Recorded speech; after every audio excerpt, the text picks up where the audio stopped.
Hey, son, Howdy. I don't know about this Japanese Grand Prix. Usually it's a good one, but I don't know. I think the most action took place at pit lane this race. Little Lando getting scrappy, Max being Max.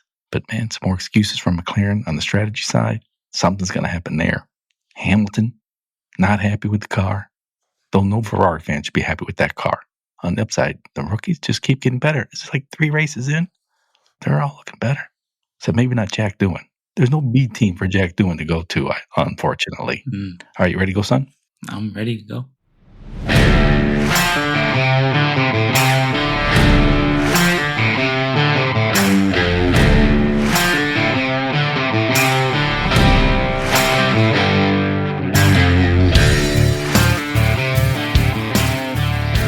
Hello. Welcome to Hard Compound American Take on Formula One. We just finished watching the Japanese Grand Prix. Apparently, everyone got tired of watching grass catch fire, so they ordered a little bit of rain. But no big deal. It was no big deal. The race, though, not so great. It was okay, but only a couple overtakes. Max, miraculous qualifying. Got the pole somehow in that crap Red Bull car, but never really was in doubt much. All right, Patrick, son, give me your take on the Japanese Grand Prix. Yeah, well, if you're still not sold on F1, not sure if you're going to be a fan or not, don't watch this race. Just, it's skip over it. It's like the race didn't happen. It's fine. Don't worry about it. Not every weekend can be a fan's dream. And unfortunately, this race did not provide a whole lot of intrigue or excitement. The most exciting things happened probably in practice. Giant high-speed crashes for no reason. Fires everywhere. Friday, Saturday, fans were treated to some fun action. Sunday, not so much. It's a little weird at the Japanese Grand Prix. So, maybe in the future they gotta go back to the regular timing later on in the summer. Yeah. Big cars, heavy emphasis on aero. There's going to have to be a kind of a rethink, I think, overall in tracks, track layout, where you're putting your resources into engine development, car development. Because I think this race was sort of, we got one where, it wasn't terrible, but it's like, when qualifying is better, when practice is more fun, that's rare, but it can happen. And I think there's a lot of factors combined to make that the case. Mm-hmm.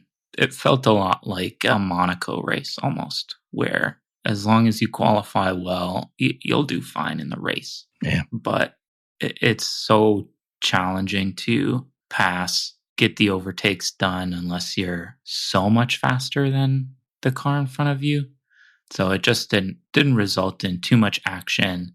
Drivers were pretty conservative and didn't cross too many lines. I think the big action happened before the race. Funny enough, our last episode, we literally titled it the Yuki episode. And we talked all about Yuki. We talked about how he was a fine racer, but look, he's not getting that Red Bull seat. They're not going to promote him to Red Bull. It would be devastating to Liam. It would harm the team. What's the game plan after the end of this year? And we got all that wrong. So it was all, leading up to the race was all the big Yuki show. But then, Liam did fine in Racing Bulls. He qualified Yuki, I think, barely. Yuki bested him in the race, but, it was just by a bit. But man, that was kind of interesting. And, again, last year we were talking about the Red Bull car. It's just not that great. It's not that it's designed for Max. It's just that he can handle it. And almost no other driver can. We've seen not just Liam Lawson. Yuki hasn't had much time, but Sergio Perez, Pierre Gasly has gone through there. Ricardo's gone through there. It's just, if it wasn't for Max, where would this team be? I don't know. But then Max is Max. And that qualifying lap, people are saying, one of the best ever. Well, yeah, I guess this team seems as unruly and just sort of loosey-goosey as the car seems. The fact that they demoted Liam and promoted Yuki for this race is embarrassing. It's the wrong decision.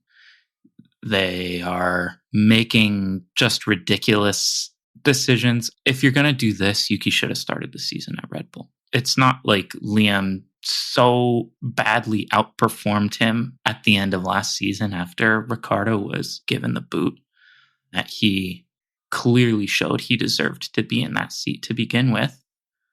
But okay, they gave it to him. And then you give him 2 races, 2 weekends? Like, no, it's stupid. It's ridiculous. So I think the fact that maybe our assumptions and predictions were wrong is based on the fact that we assumed that this was a well-run team. And I think after this, we can kind of see that I don't think Christian Horner is at the reins anymore. Like, I think Helmut Marko and the board are making decisions regarding this team that are frankly dumb. It's bad. It's not going well.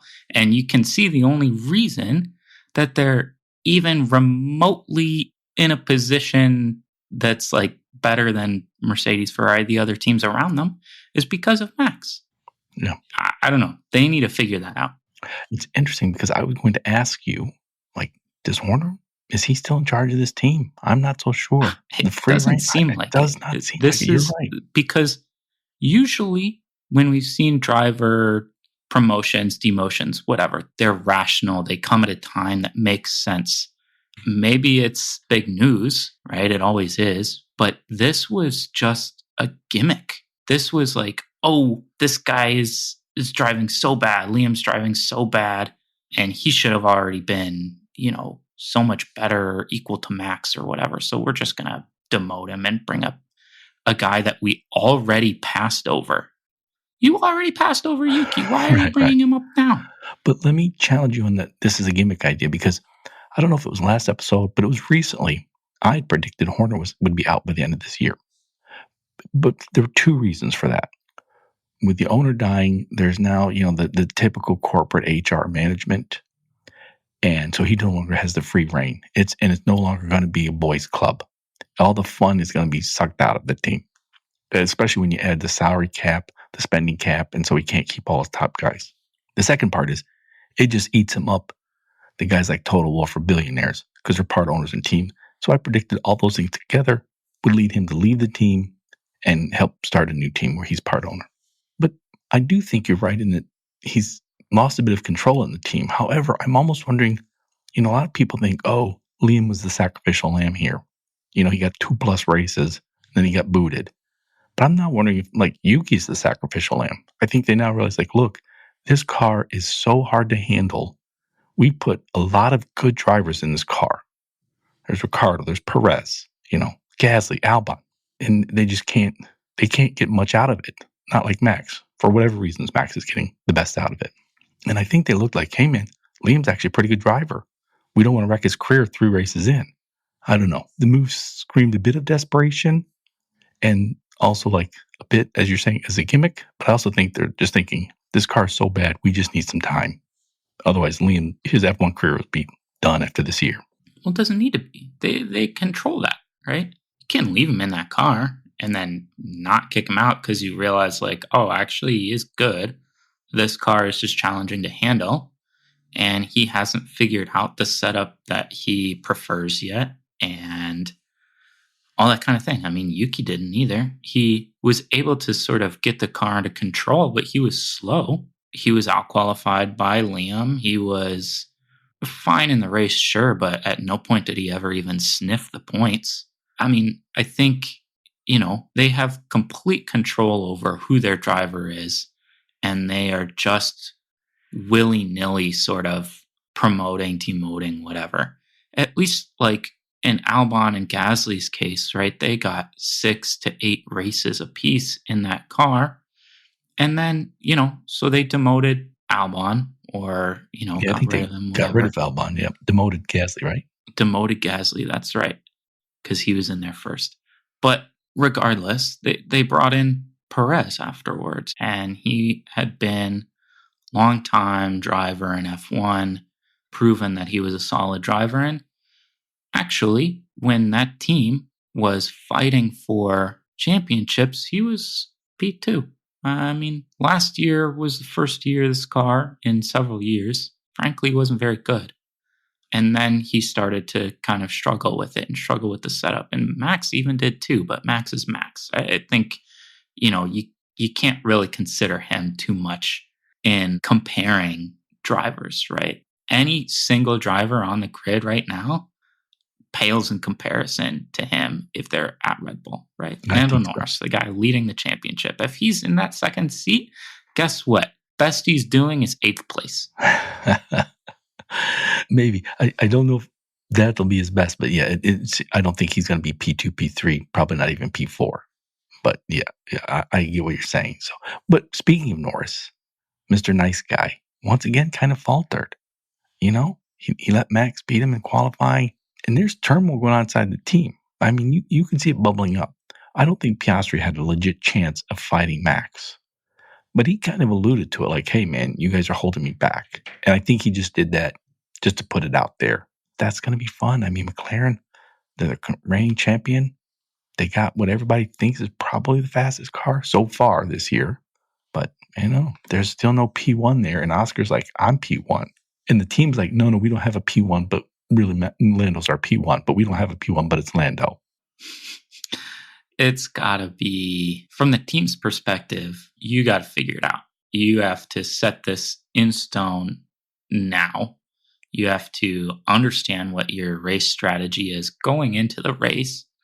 It's very clear that they want to be fair to both of their drivers. And it's like, well, it's stupid. Then guess what? Max wins. Right. So, sure, you're still well ahead of anybody in the Constructors' Championship. But guess what? You won that last year. You know what is also nice? A Drivers' Championship. and if you don't figure this out now, it's going to be very hard for you to win that over Max. I mean, he's just so good. It really doesn't matter what car he's in. He will fight you at the top, and they are allowing him to do that.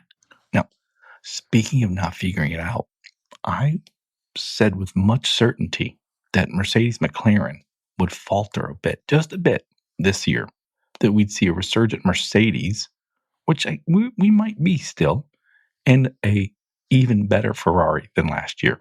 Boy, Ferrari's been a disappointment so far this year. Lewis is already complaining. The team is just not showing up. I don't know, Fred Vasseur tried to lead everyone to believe that he was in command and everything was pointing forward. I'm not so sure. Yeah, I mean, they're slow. I don't know what is going on there. They are slow. And it was very clear watching these cars that the rear of that car is not settled at all. And it's like both of the drivers are really fighting it, really trying hard to keep that thing pointed in the direction that they want. And it seemed like Leclerc's setup for this weekend was a little bit improved over Hamilton in terms of getting that car to kind of settle down and go where he wants it to. But ultimately, that sort of made it slow. And best he could do was the P4 that he ended up in. And Hamilton, he's a good driver. We all know that he's a darn good driver and is capable of figuring out a car. And he's still kind of struggling there. And sitting behind those Mercedes cars is probably not where he wants to be right now. He's so good at jumping ship, knowing when to go. And I don't think so this year because I think Toto's going to have the last laugh there. I mean, the worst you could say about George when Lewis was there is George equaled Lewis. Okay? I don't think most people thought that. But over their time together, he equaled Lewis. Kimi Antonelli looks like he's already getting ready to equal George. And they've got a good car. They look better than Ferrari. I think Toto's having a bit of a laugh. Yeah, I'm sure he is. But I think at the same time, you're, I don't know, how many points back of McLaren? Like 40 points back? Yeah, about 36, I think. You're nowhere near Max sitting at the top. Yeah, you can be like, haha, Lewis. Ferrari kind of blows this year, right? But Right. at the same time, you're still looking up. So, I think to some extent, it's nice to know that you have replaced an incredible driver that's had an incredible career with a young driver that is proving he deserves to be there. So that's good. And you are doing better than you did or have done the previous 3 seasons and starting off well. And typically your team has finished the season very well. So, you can kind of look to those improvements and see maybe if this trend keeps up, Mercedes is going to be right there at the end of the season. That's kind of what I think. I mean, let's forget the 2026, the new regs. Rumors are Mercedes looks good. We'll find out. But I don't think anybody thinks George or Antonelli are going to legit compete for the driver championship this year. And that's what we all care about. McLaren, Mercedes, Total Wolff, they can talk. No, we're more concerned about the constructors. That's a lie. The glamour award is the driver. I don't think George or Kimi are going to compete for that. But we're only 3 races in a sprint. Mercedes with a rookie driver is just 36 points behind. Maybe it's 111 McLaren, 75 Mercedes. So you do the math. They could win they could legit win the constructors, I think. Yeah, I mean, they probably could. I think obviously it's a long season and they're there. They've started out better than I think we anticipated. And Ferrari's started out much, much worse than we anticipated. Yeah. Obviously hindered by the double disqualification in the last race. But right. So it's as if they've only driven in 2 races, really. Right. Yeah, and Lewis won the sprint, but they just haven't looked as good as I thought. It takes a few races. I mean, it took McLaren until Miami last year. So we'll see. Maybe Ferrari turns around. But right now they're looking, when you think Max is being a team, there's McLaren, Mercedes. So far he is, right? Red Bull, he's the only one that scored points for Red Bull. So. But I mean, yeah, so they're like 4th. Ferrari's the 4th best team. So I don't know. That's not good. But Antonelli's looking good. And actually the rookies look good. I mean, I wondered if Hadjar would ever recover from, the dude didn't make it out of, he didn't get to start his first race. He blew the start on his very first F1 race. And I was like, I'm just not sure you recover from that. I mean, he's a grown man. He's bawling his eyes out. But he got points this week, right? And he's looking good. Antonelli's looking good. Bierman seems fine. Yeah. I think everyone's a little still not quite sure, but. Yeah, the rookies, I think, are kind of the standout story so far this season, aside from Max being Max still. And Antonelli looks good. He clearly belongs. He's fast. I think, before the season started, we sort of said he was the rookie in sort of the best position of all the rookies, with a car that will certainly be challenging for points consistently. And with pretty much all of the pressure off, there's really, what is Mercedes going to do? Get rid of him if he's not racing well? It's not going to happen. So, he's started out the season well and he looks confident. Behrman has been impressive for Haas so far, even in a Haas, which is kind of cool. You mentioned Hadjar, the eunuch.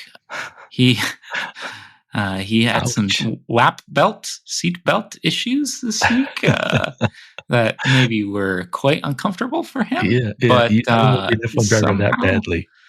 Somehow he has figured out how to be the second best Red Bull driver on the grid. So that's been impressive. You might be right. Can we see it being Max Hadjar next year at Red Bull? That I think within 3 races we could see it being Max Hadjar. No. For fuck's sake, what is Red Bull doing? No, I think Yuki. Unless something just tragic happens, Red Bull is like, look, we have to go with Yuki. This is it. If Yuki scores no points in the next 2 races, I can almost guarantee you they swap him for somebody else. Wow. That is how fickle this team has been in the last 2 years. All right. Why don't you give me your top 5 for the Japanese Grand Prix? All right, well, then we'll start off with Max. He's the obvious choice.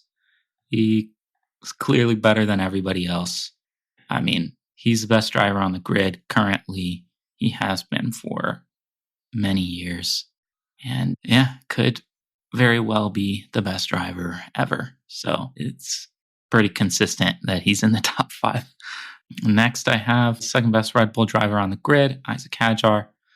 I mean, he's just sitting up there. He acts like a rookie, very obviously, but he's fast.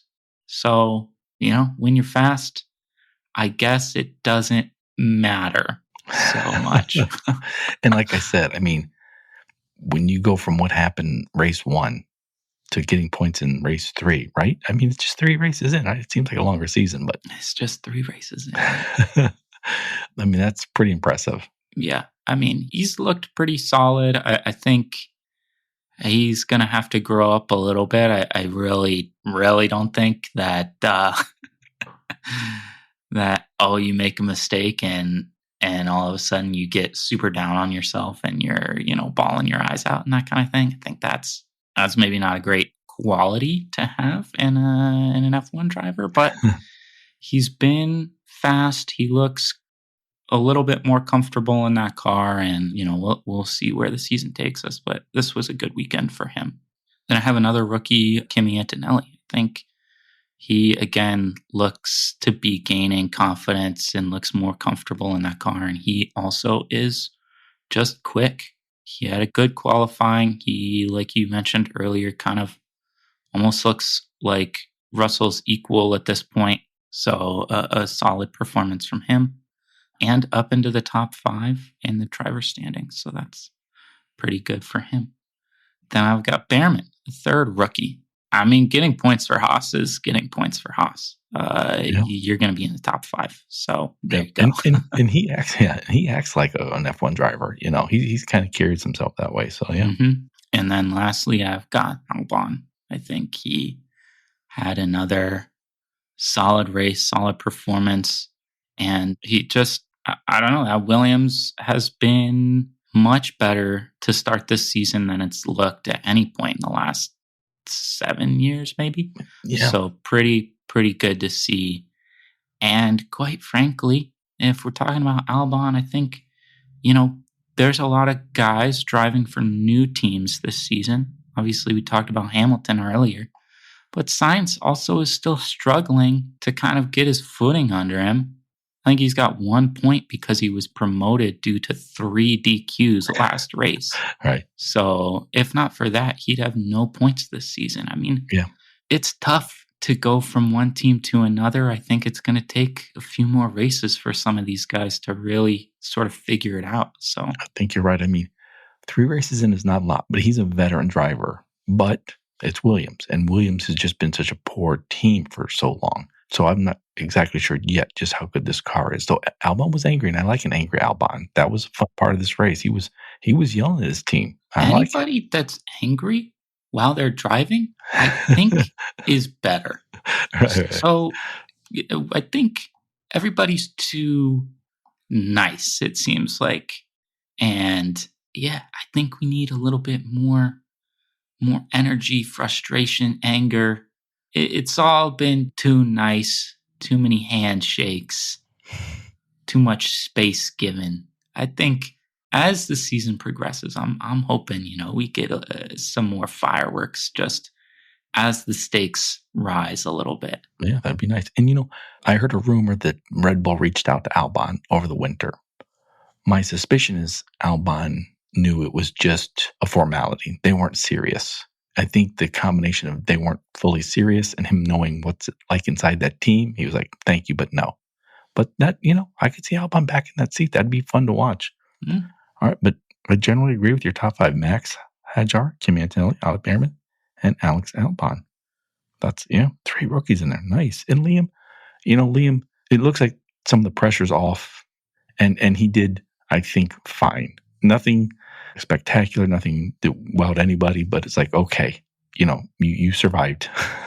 We'll see you next race. Yeah, I mean, I think so, but I think at the same time, right? If we're mentioning, Lewis hasn't been that great to start the season at Ferrari. Sainz, fucking no points. All right, you got a point because of DQs. Right. But no points at Williams. Meanwhile, your teammate is in fucking, I don't know, P5 or wherever Williams is. P6, P5. 6, 7, I think. But it's close.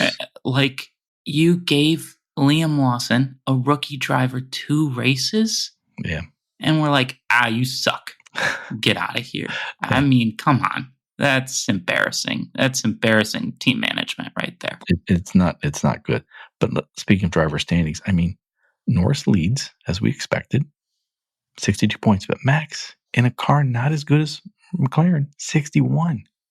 I mean, Max is basically saying, I'm daring you. Look. Impressive. And you just know Oscar and Lando battles, team issues. Right now, it just seems like it's Max to lose. I know that car's not great. He's one behind, but I still think the Drivers' Championship is Max to lose.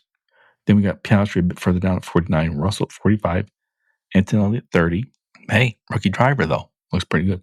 Leclerc at 20 and 6th place. Man, Ferrari, just 20 points.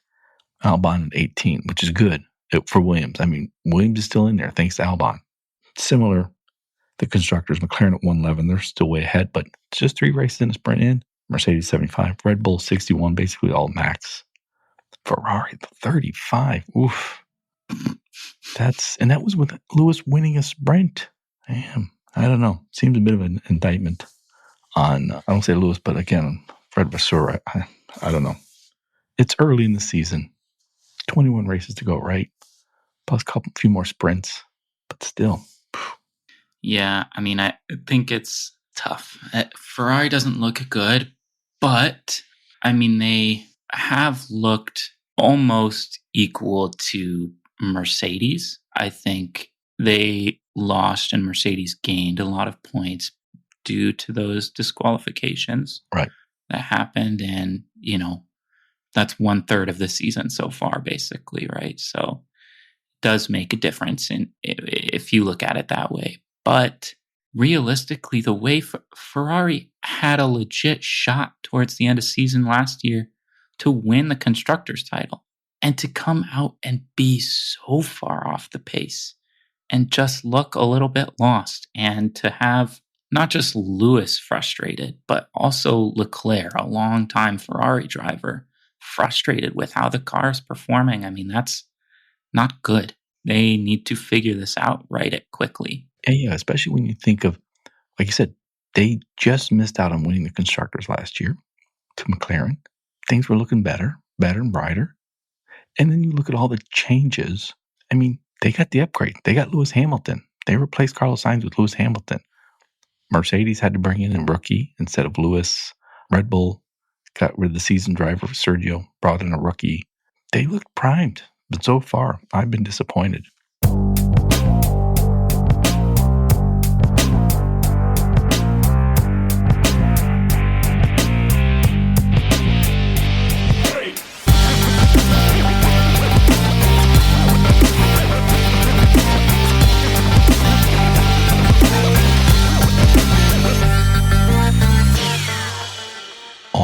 Switching to the soft compound. I was a little boy, way back when there was like 3 channels on television. We had just one television. I'd go to school. I'd do what I was told. As soon as school was over, I'd run home. Run my little ass home. Get home in time to watch Speed Racer. Loved it. Sometimes it'd be like Christmas. Christmas in July. They'd show a little Ultraman, little Johnny Sacco, and Giant Robot. And I don't know. I don't offend anybody, but whenever I think of Johnny Sacco and Giant Robot, I think of little Yuki. And so I like Yuki. I've got a fondness for Yuki, but I don't know what's going to happen now. Like I said, I think he's the sacrificial lamb, where Red Bull's like, look, this car's bad. Let's just throw Yuki in there because, if he does great, good for us, we'll figure things out, bring Hadjar, or maybe we'll bring Liam back. I don't know. What's Yuki's path going forward? I don't know. I don't know. get back in Honda's good graces and go to Aston. I don't know. When Alonso eventually retires. Yeah, I don't Maybe know. that's it.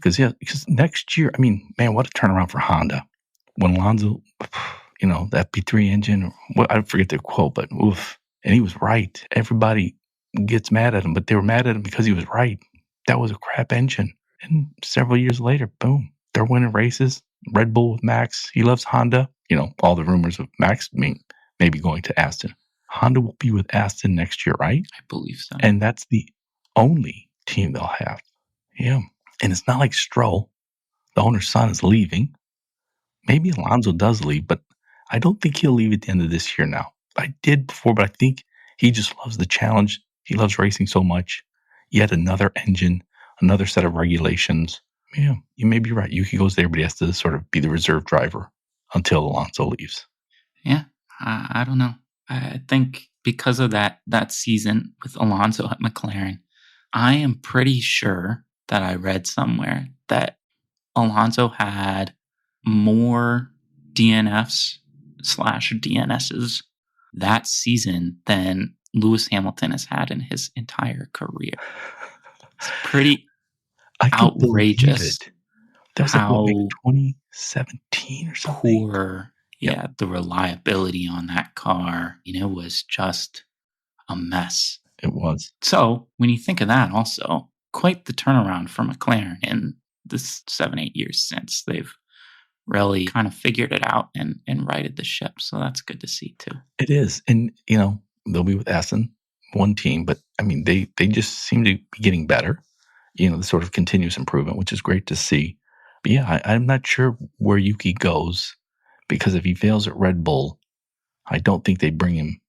Maybe they put him back temporarily at Racing Bulls. I don't know. I think the pressure is now on Yuki more so than on Liam Lawson. So we'll see. Though I will say this. We had our big Yuki episode last episode. We talked a lot about him leading up to the Japanese Grand Prix.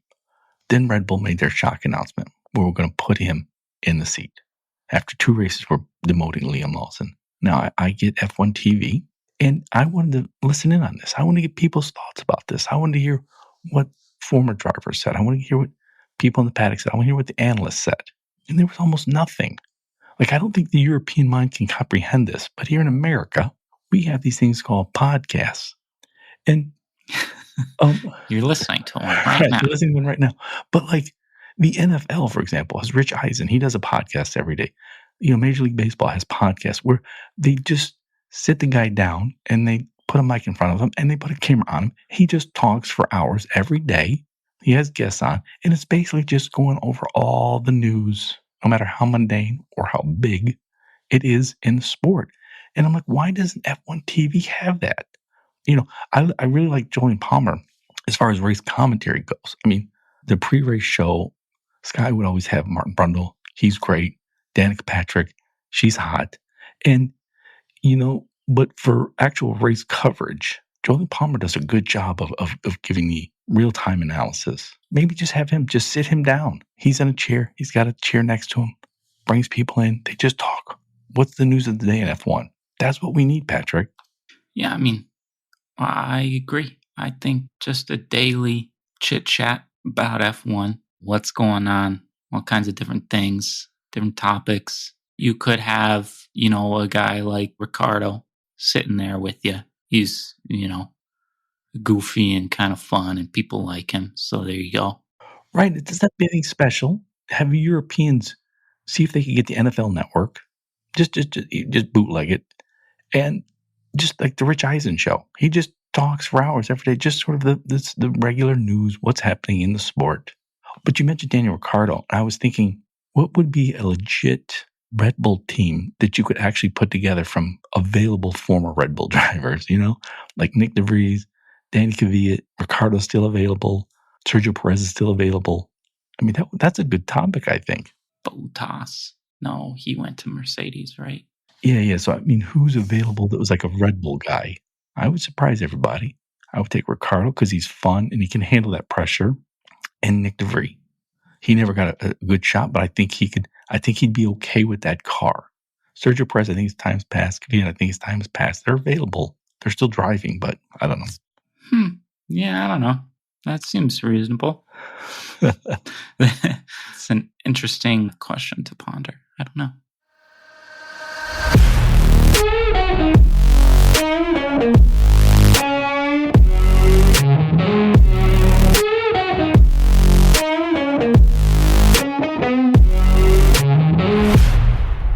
Across the line. That's our segment where we predict the top 5 for the next race. The next race is Bahrain in just 1 week. That's a bit of a flight. Mm-hmm. So last year, Red Bull took it 1-2. Max Sergio. Then it was Ferrari. Sainz Leclerc 3-4. I'm not so sure that's what's going to be this coming week. Anyway, across the line, we predict the top 5 for the next race. If we get a driver in the top 5 correctly, we get a point. If we get him in the exact right spot, if, for example, I say Max is going to be number 1 and he's number 1, we get 3 points. Patrick, what's the current standings of Across the Line? Current standings suck. So, I guess coming into this race, I was trailing 11 points to 2. And then after this race, I'm trailing by more. Nice. As you scored 5 points. Ooh. You had Russell, Verstappen, Antonelli, Leclerc, Sainz. So you got a point for Russell and Verstappen and 3 for Leclerc in 4th place. Nice. So that's 5 total. I just got a lowly 2 points. I had Norris, Piastri, Hamilton, Albon, Hadjar. So I just got 1 for Norris and 1 for Piastri. Putting current standings after 3 races at your 16 points to my 4. Nice. That's what I like. All right. Who goes first this week for Bahrain? I go first this week. So I'm taking Oscar Piastri. Ooh, that's who I was going to take. Darn it. Well, then I will take Max at number 1, and I'm going to take George Russell at number 2. Okay. I got to get this figured out. So I'm expecting McLaren to get this thing figured out. I'm taking Norris. Then I'm taking Leclerc, P3. All right. I will take Antonelli at number 3. So I've got both Mercedes in there. And I'll take Hamilton in P4. Okay. Hamilton in P4, huh? Well, then I'm going to say Yuki surprises us. He comes P4. And then you've got an angry Alex Albon, AAA, coming in P5. Nice. So you have for Bahrain next week Oscar, Lando, so McLaren 1-2. Charles Leclerc, Yuki in Red Bull, and angry Alex Albon. Nice. I have Max Verstappen, then a Mercedes 2-3 with George Russell and Kimi Antonelli, then the old man Lewis Hamilton, and at 5, the older man, Fernando Alonso. Nice.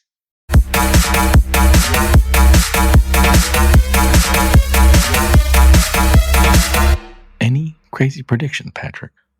So my crazy prediction is born out of maybe one of your previous crazy predictions, or maybe it wasn't crazy. It was just your prediction that Christian Horner would leave Red Bull.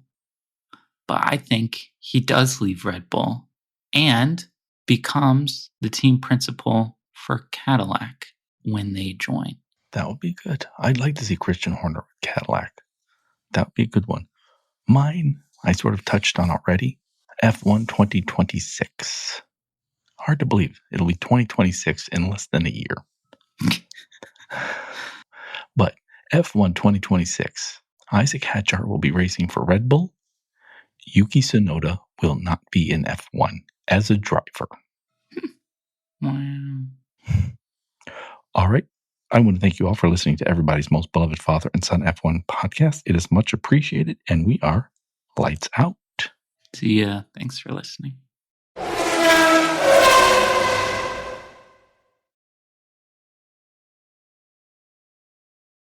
You just finished listening to Hard Compound, recorded in Ann Arbor, Michigan, and around the world.